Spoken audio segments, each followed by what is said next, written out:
எங்கும் பார்த்திராத நிகழ்வுகளை உடனுக்குடன் காண டுடே கும்பகோணம் நாவ்.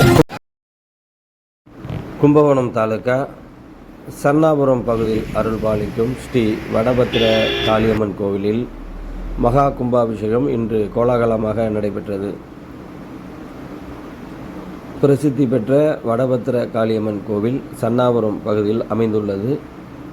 இந்த கோவிலில் பல்வேறு பகுதிகளிலிருந்து ஆயிரக்கணக்கான பக்தர்கள் வருகை தந்து அம்மனை தரிசிப்பார்கள். இந்த நிலையில் இந்த கோவிலின் திருப்பணி கடந்த சில மாதங்களாக பல லட்சம் ரூபாய் மதிப்பில் திருப்பணிகள் நடைபெற்ற பின் யாகசாலையில் புனித நீர் வைக்கப்பட்டு சிறப்பு பூஜைகள் கடந்த சில தினங்களாக நடைபெற்றது. இதனைத் தொடர்ந்து இன்று புனித நீர் ஊர்வலமாக கோயிலுக்குள் கொண்டு வரப்பட்டது. அதனைத் தொடர்ந்து மூலவர் விமானம் மற்றும் ராஜகோபுர கலசம், உற்சவர் கோபுர கலசங்களுக்கு புனித நீர் ஊற்றி மகா கும்பாபிஷேகம் நடைபெற்றது. இதில் ஆயிரக்கணக்கான பக்தர்கள் பங்கேற்று சாமி தரிசனம் செய்தனர்.